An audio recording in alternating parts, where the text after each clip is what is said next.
Today, I'll show a few tips and tricks in order to get a better sounding vocal, including stacking and layering, panning and volume blending, EQ settings, vocal compression settings, and time-based effects. First, I'll play the chorus section and a little bit of the second verse. This is Circles, a song that I produced with Natalie Nesh. Round and round we go, we go, we go. We already know, this thing won't work. We're going in circles. Say what you want. We're not going through this again.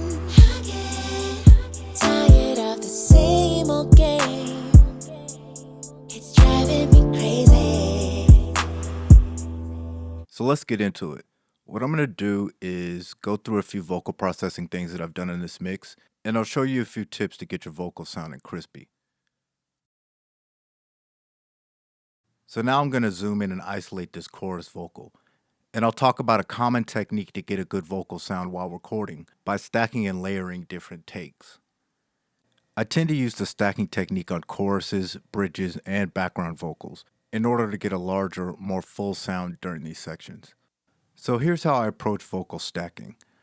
I'll have the artist sing the line one time and then get two other takes of the same line in order to build my stacks. I also do the same thing with background vocals and harmonies. An important thing to remember here is not to duplicate one take in order to create your layers. You have to have the artist record multiple takes in order to combine them without phasing issues. First, I'll play a single vocal, and then I'll play back the stacks so we can hear what the layering sounds like. Round and round we go. We already know.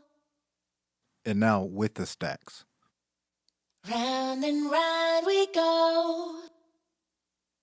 We already know. Now I'll isolate the backgrounds and the harmonies. We go, we go. Already know. We go, we go. Already know. We go, we go. Already know. Then I'll play back an isolated section with everything together. Round and round we go. We go, we go. We already know. Already know. Stacking and layering your vocals is crucial when it comes to building a big vocal sound, and it's really half the battle when it comes to mixing. Next, we'll head over to the mix window, and I'll show you my approach to volume balance and panning. This is how I achieve a nice blend on all the vocal layers that we've recorded. Panning is one of the first things that I do in order to fit the vocals into a mix. I've recorded 3 takes of every vocal part in the chorus, including the backgrounds and the harmonies. This will allow me to pan 2 of the takes left and right and leave 1 in the center. Here's the left side, Round and round we go. the right side, Round and round we go. and the center, all together. Round and round we go. One tip for mixing vocals is to pan each layer to a different location in the stereo field. Notice the pan positions in this mix. I like to pan the top line out the widest, and then each background vocal and harmony inward just a little bit.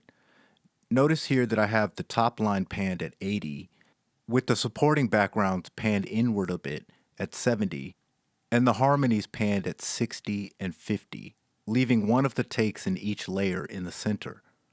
Now, the reason why I don't pan the vocals all the way out to 100 is because I always have other elements such as instruments or effects returns panned to those locations.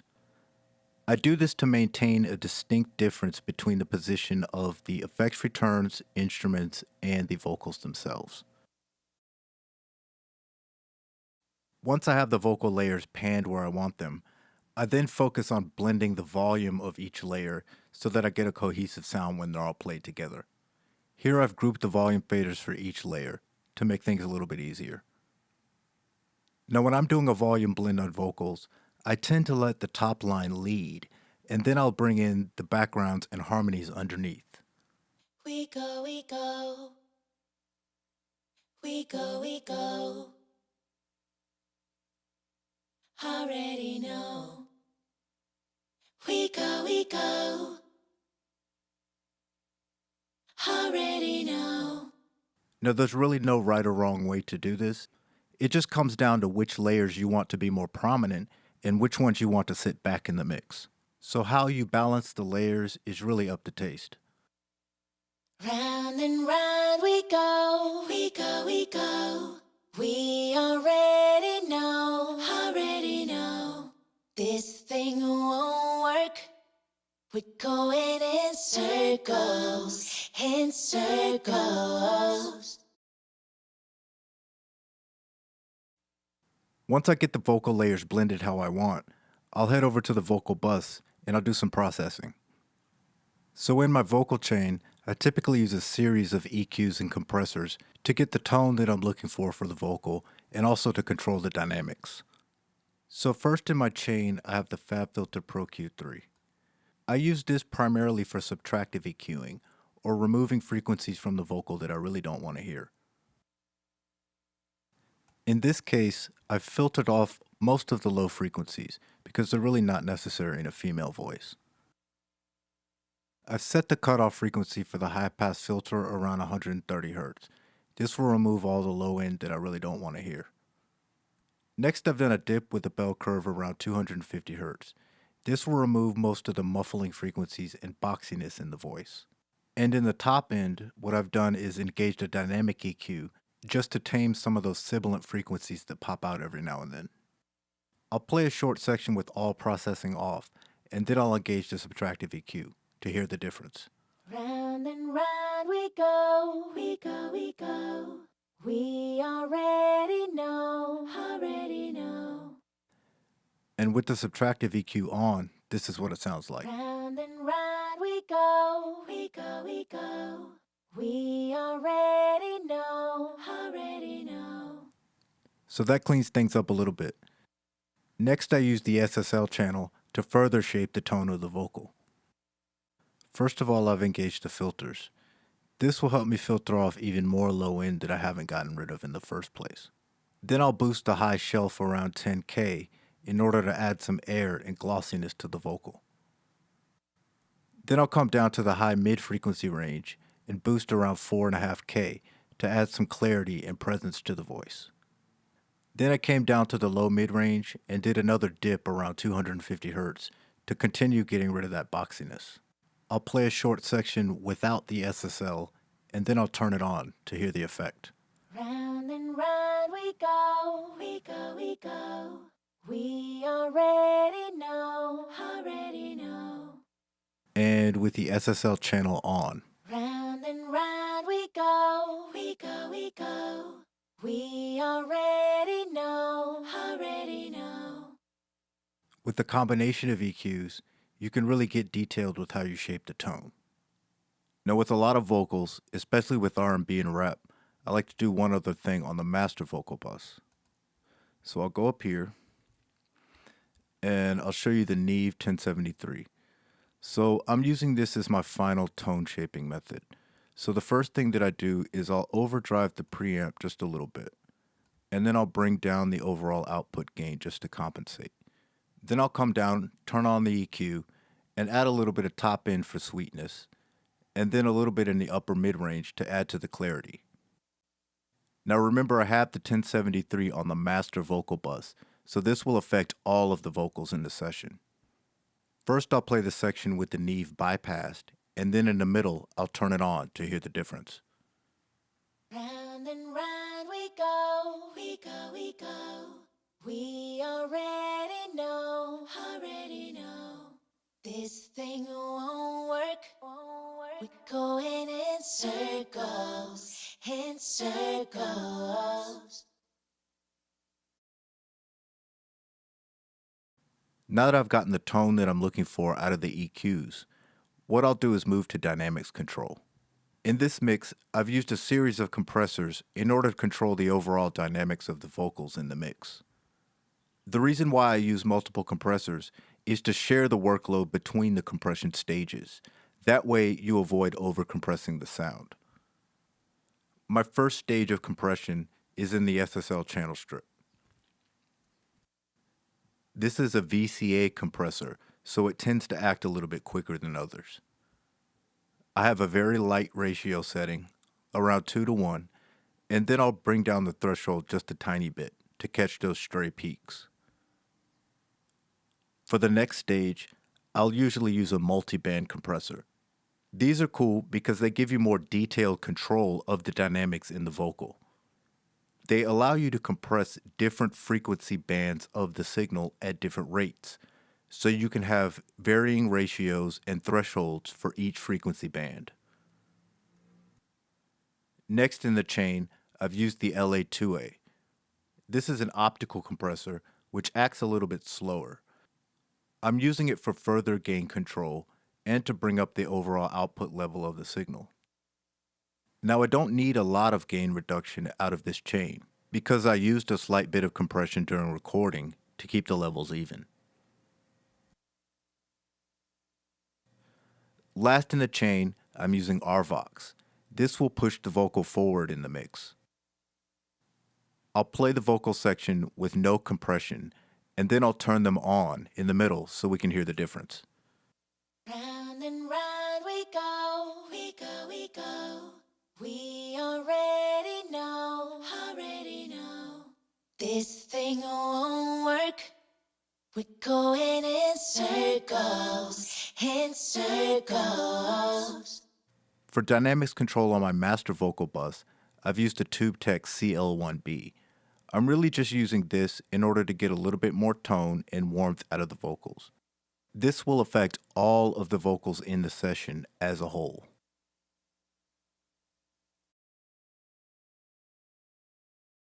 When I use time-based effects, I typically use a send and return setup. This gives me a little bit more control over the wet-dry level and automation. In this mix, I've used a combination of reverbs. I'm using the EMT 250 as a plate reverb, and I'm also using the Lexicon 480L as my hall. I'm using the EMT 250 for brightness. I have the reverb time set very short at 800 milliseconds. This will add brightness and space to the vocal, but I won't actually hear the tail of this reverb. I'm using the 480L for depth. This will create yet another space for the vocals and make them sound a little bit larger. Here I've set the decay time just over 2 seconds. This reverb will hang around a little bit longer, and it will be used to create a unique space for the vocals. First I'll play a section of the dry vocal, then I'll activate the reverb in the middle so you can hear the space that it creates. We're going in circles, in circles. Say what you want. We're not going through this again. Tired of the same old game. It's driving me crazy. I also add a little bit of delay to create movement within the vocals. Here I'm using Echo Boy for my delays. I have a 16th note delay set to a ping pong setting to get side-to-side movement. And I also have an automated half note delay for my throw. Now I'll play back the section with the delays and reverbs. We're going in circles, in circles. Say what you want. We're not going through this again. Tired of the same old game. It's driving me crazy. I also have a send for modulation, and I follow that with the harmonic exciter. Here I'm using an oldie but goodie, the Metaflanger, with the medium chorus setting. And then I'm using the Aphex Vintage Aural Exciter to enhance certain high frequency content in the vocal. I'm going to activate the modulation bus so we can hear it with the reverbs and delays. We're going in circles, in circles. Say what through this again. Tired of the same old game. It's driving me crazy. Finally, I'll add 2 more processors to make the vocal sound more wide: Microshift and the Cooper Time Cube. The combination of these two will provide more depth for the vocal and further add to the space that I've already created. I'll play a section with the Cooper Time Cube and the Microshift activated. We're going in circles, in circles. Say what you want. We're not going through this again. Tired of the same old game.